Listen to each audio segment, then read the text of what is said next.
Experience the future of packaging and processing up close and in action. Explore groundbreaking innovations, engage with hands-on solutions, and connect with the experts transforming the industry. See how these advancements can revolutionize your products, production lines, and business. It all starts here. Don't miss out. Register today at packexpolasvegas.com/unpackedpod.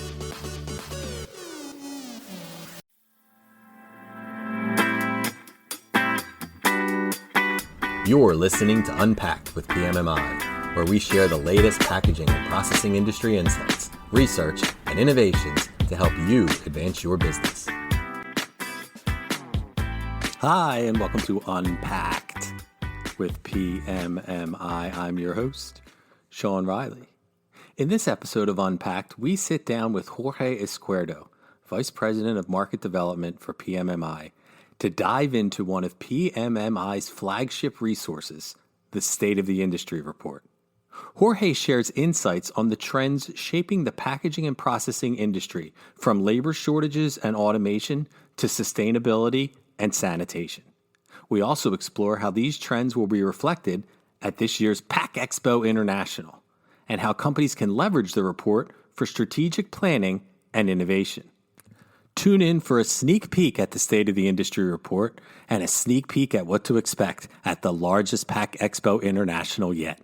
Let's have a listen.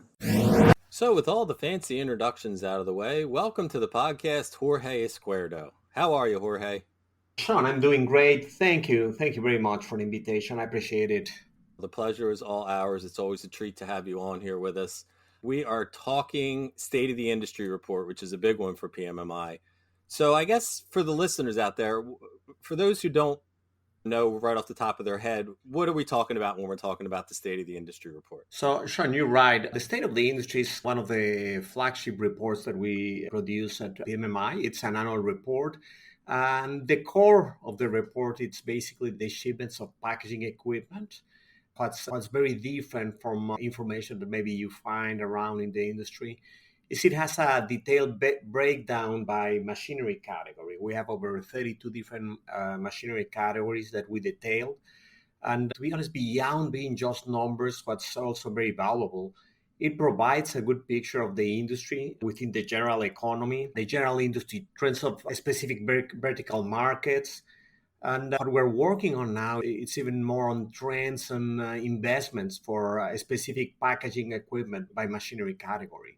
So it provides also projections for coming years in terms of how the individual vertical markets are performing and the demand for machinery categories. So it's a very wide, deep. That's why we call it the state of the industry. It's not just shipments. It's more than that. Okay, then I guess basing off, let's say, last year's report, what were some of the trends that we were seeing regarding machinery shipments? I guess by far one of the most influential trends this year and in past years, it's been labor and workforce challenges. Right. And that goes from shortages, availability of labor, but also a lot about skill gaps. Sometimes you have the person, but the person doesn't necessarily have the right training.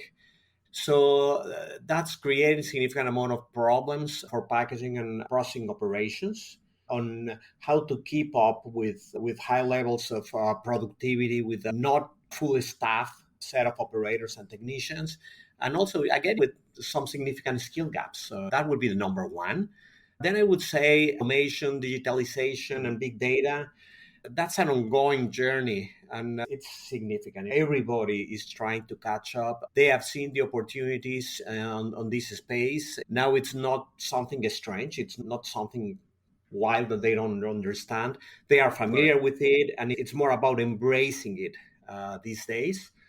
Sustainability, of course, it's significant. It's been very relevant for a number of years, and it's not changing. It's actually becoming more relevant as new legislation is being implemented with the extended producer responsibility in several states, and trying to understand the implications and for brand owners and the implications for operations directly. And I guess the fourth one that's also very significant, this one more on the food, beverage, and pharma space, is sanitation. Recalls in the past couple of years have increased significantly. Demands are higher, certification standards are harder. And of course, at the end of the day, who wants to deal with a recall, right? Those four are very significant, and I think they are driving a lot of the innovation in the industry. Interesting. And do you foresee with the 24 report coming out, is that something that we're going to continue to see and to continue to address with machinery? Absolutely. These four are for sure, none of them are short term. They are all, Right. if not medium, long term drivers for the industry. And that's expectation. These four trends will be shaping a lot of the technology, a lot of the investments, and that's where many of the resources of the industry will be concentrated. Okay. So if I'm a company out there, how do I use this report? Like, how's the information in this report going to benefit me?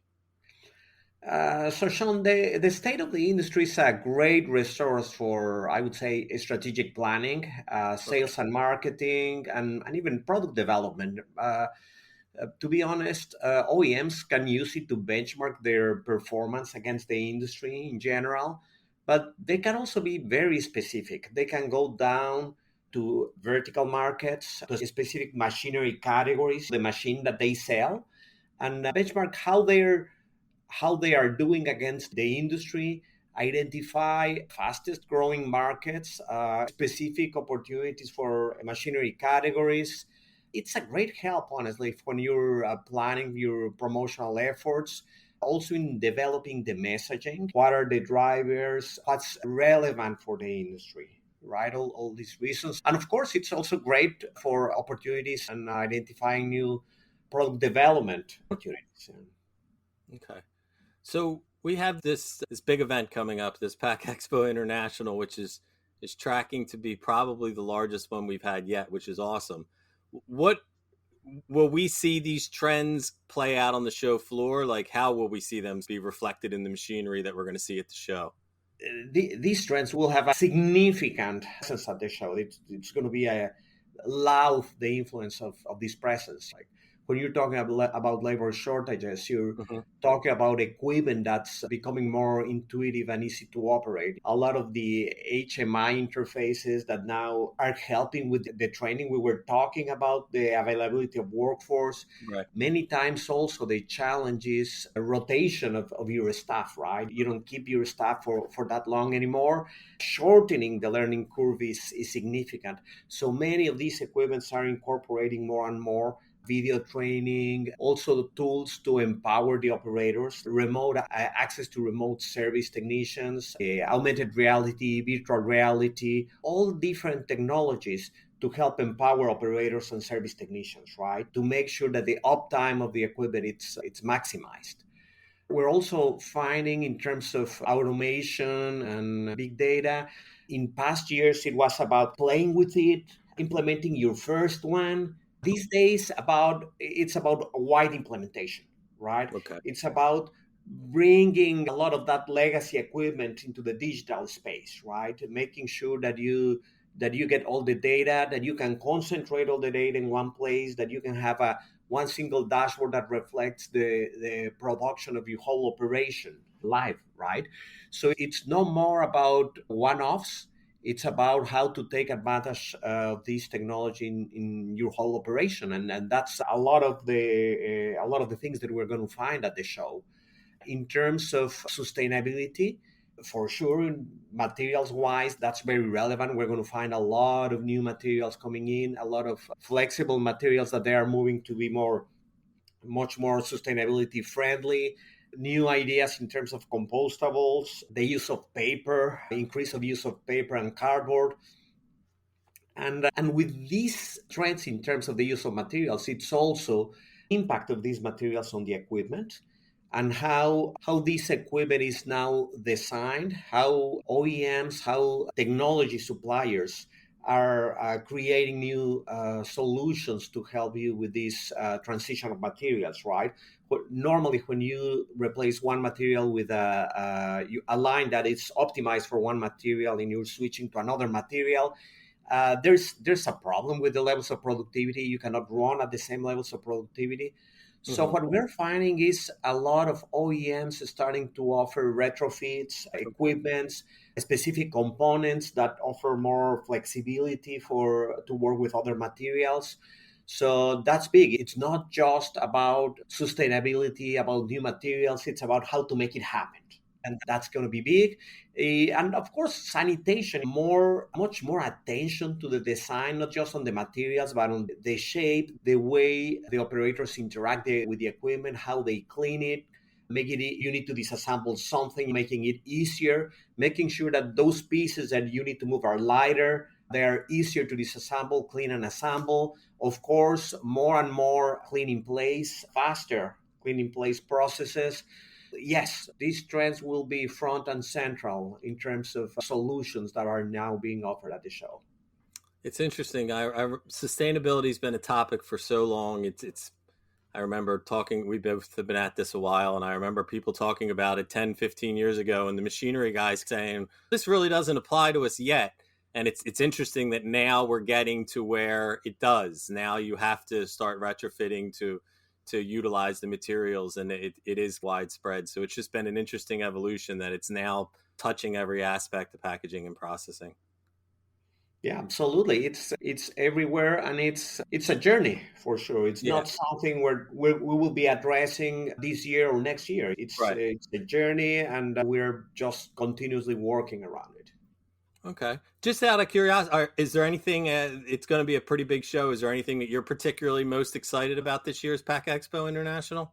Yeah, Sean, it's funny. We're just talking about sustainability. I'm very excited at what PACK EXPO is doing with their Sustainability Central. I've seen the conference program. They have over 20 very specific sustainability presentations, a lot on the status of the implementation of the extended producer responsibility.